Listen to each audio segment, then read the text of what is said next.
Begin your investment journey in Indonesia.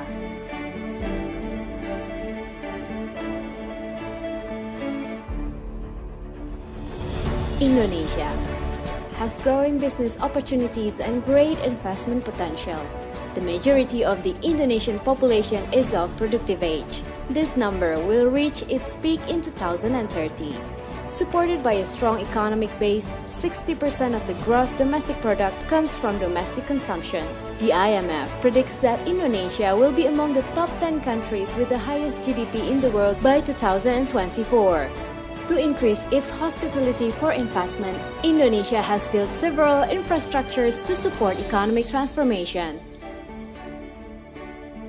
Presenting Grand Batang City, the largest integrated industrial estate in Indonesia.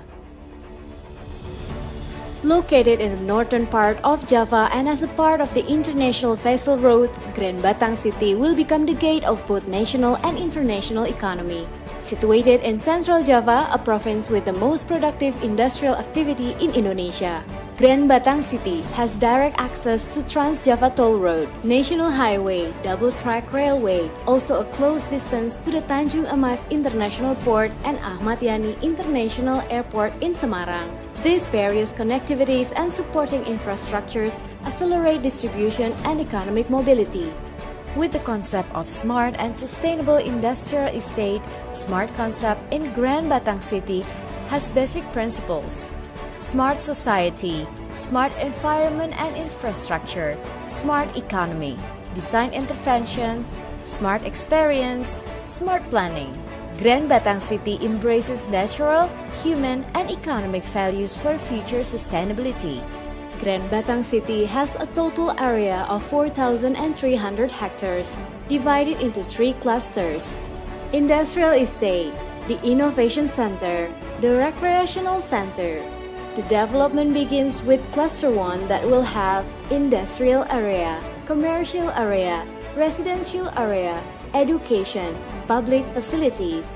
In the first phase, Grand Batang City will develop 450 hectares, starting with basic infrastructures and supporting industrial facilities. Industrial lot, ready-to-use factory building, utilities, education, residential and commercial areas, seaport and dry port integrated with the train station, clean water and wastewater treatment plant. To support industrial activity, Grand Batang City will have underground-built utility system of electrical network, gas pipelines, clean water installation, wastewater installation, ICT installation. The development of infrastructures and supporting utilities will be completed in 2021 and factories are ready to operate in early 2022. As for the advantages of investing in Grand Batang City, first, fully supported by the Indonesian government as one of the national strategic projects. Second, highly skilled and competitive human resources ready to face dynamic business challenges. Third, Grand Batang City is supported by the Investment Coordinating Board for an easier flow of regulation and tax. Fourth, support from Indonesia ministries to bring long-term benefit to investors. At Grand Batang City, we're focused on innovation, growth, sustainability, and a commitment to be the best. Welcome to Grand Batang City, an industrial city with integrated world-class facilities. We are ready for a new era of the economy. Grand Batang City, beyond industrial estate.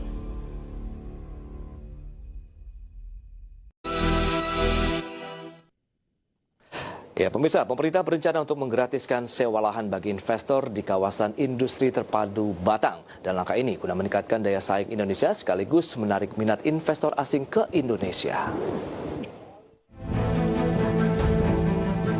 Pemerintah berencana menggratiskan atau membebaskan biaya sewa lahan di kawasan industri terpadu Batang, Jawa Tengah yang menjadi pusat industri baru di tanah air. Langkah ini sebagai upaya untuk meningkatkan daya saing Indonesia dan menarik investasi dari perusahaan asing. Kepala Badan Koordinasi Penanaman Modal Bahlil Lahadalia mengatakan hingga kini Indonesia masih kalah bersaing dengan sejumlah negara di kawasan Asia Tenggara dalam menarik perusahaan yang ingin melakukan relokasi usaha mereka. Adapun sejumlah faktor yang menjadi penyebab investor asing enggan datang dan menanamkan modalnya di Indonesia dan cukup klasik, yaitu masalah birokrasi, upah, hingga harga tanah. Bahkan Indonesia disebut kalah bersaing dalam menggait investor asing dari negara Asia Tenggara khususnya Vietnam. Bahlil menambahkan kedepannya pemerintah akan menggratiskan sewa lahan di kawasan industri terpadu Batang, bekerja sama dengan Kementerian BUMN hingga 5 tahun. Di sisi lain, harga lahan kawasan industri mencapai 3 hingga 4 juta rupiah per meter persegi, jauh di bawah kisaran harga tanah di Vietnam.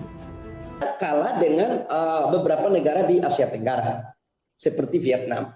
Kalahnya kita itu di 3 hal aja sebenarnya. Birokrasi pasti, kemudian tanah, dan upah. Bahwa memang kita mahal, 3 juta sampai 4 juta per meter. Di beberapa negara lain kecil sekali. Makanya kami mendorong kemarin untuk kita membuat kawasan industri di Batang. Kawasan industri di Batang itu konsep baru yang diterobos yang kita lakukan dengan BUMN, di mana seluruh perizinannya nanti BKPM yang urus. Saya pikir undang-undang Omnibus Law dalam konteks cipta lapangan kerja ini harus segera kita selesaikan. Sementara itu, masalah birokrasi yang selama ini mempersulit investor akan dibenahi secepat mungkin dengan memaksimalkan perizinan yang dilakukan langsung oleh BKPM baik dari tingkat pusat hingga daerah. Jakarta, Ade Firmansyah, IDX Channel.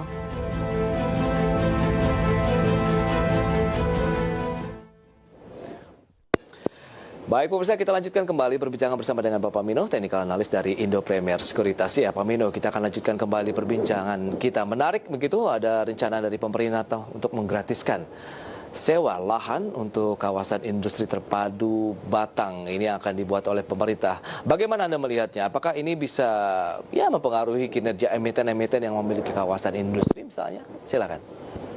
Ya, kalau menurut saya mungkin pengaruhnya lebih ke makro ya. Jadi ini merupakan langkah, kalau menurut saya ya, ini brilian dari langkah pemerintah.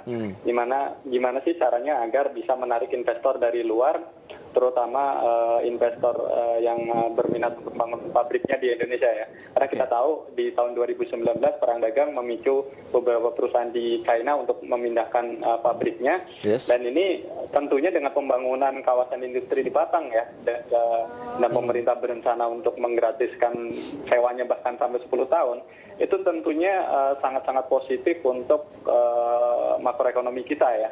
Tadi kita sempat singgung bahwa investasi itu porsinya 30% dari GDP gitu. Jadi kalau misalnya investasi masuk mengalir deras ke Indonesia, tentunya pertumbuhan ekonomi kita bisa bergerak lebih tinggi lagi. Kemudian tentunya juga itu akan membuat adanya lapangan kerja baru ya, lapangan kerja baru dari pembukaan pabrik-pabrik di kawasan tersebut gitu. Ya, kalau kita lihat dan sudah disampaikan ada 3 poin penting sih sebenarnya yang menjadi permasalahan klasik kalau kita bicara mengenai investasi di Indonesia. Birokrasi, kemudian dari sisi harga tanahnya. Anda melihat ini akankah bisa terselesaikan dengan langkah BKPM begitu untuk menggratiskan sewa lahan? Bahkan ada yang menyebutkan dari BKPM 5 tahun, kemudian Kemenperin bisa sampai dengan 10 tahun, Pak Mino. Ya, saya pikir ini tawaran yang cukup menarik ya buat investor ya. Yang pertama dia tinggal memindahkan pabriknya, boleh dibilang dia nggak usah pikir masalah lahannya lah, nggak usah sewa lahannya lah. Dan kalau dari segi transportasi juga sekarang kan udah cukup oke ya. Sekarang jalan tol Pantura udah tersambung. Jadi saya pikir itu kan menjadi nilai plus juga walaupun jaraknya lebih jauh ya. Sejauh ini kan boleh dibilang kawasan yang berkembang kan Jawa Barat dan daerah DKI gitu. Nah dengan dibangunnya kawasan industri di Jawa Tengah ini bisa menjadi cikal bakal untuk perkembangan Jawa Tengah selanjutnya sih. Oh iya. Berarti lebih kepada pemerataan sektor industri mungkin ya di Pulau Jawa, karena terpusat lebih kepada DKI Jakarta dan sekitarnya, kemudian wilayah Jawa Barat, karena ya kita tahu magnitudo terbesar dari perekonomian kan ada di wilayah DKI Jakarta begitu Pak Mino. Tapi dengan adanya pengembangan di sana dekasi dari negara-negara yang masuk dalam jurang resesi. Ya, saya pikir menarik ya buat investor asing. Ya pertama dari segi biaya ya, dengan tidak adanya sewa lahan. Kemudian di Jawa Tengah juga UMR-nya masih cukup rendah. Saya pikir itu juga menjadi salah satu daya tarik untuk investor. Oh, itu dia. Karena memang permasalahan lagi yang utama adalah upah. Baik. Ya, betul. Kita sudah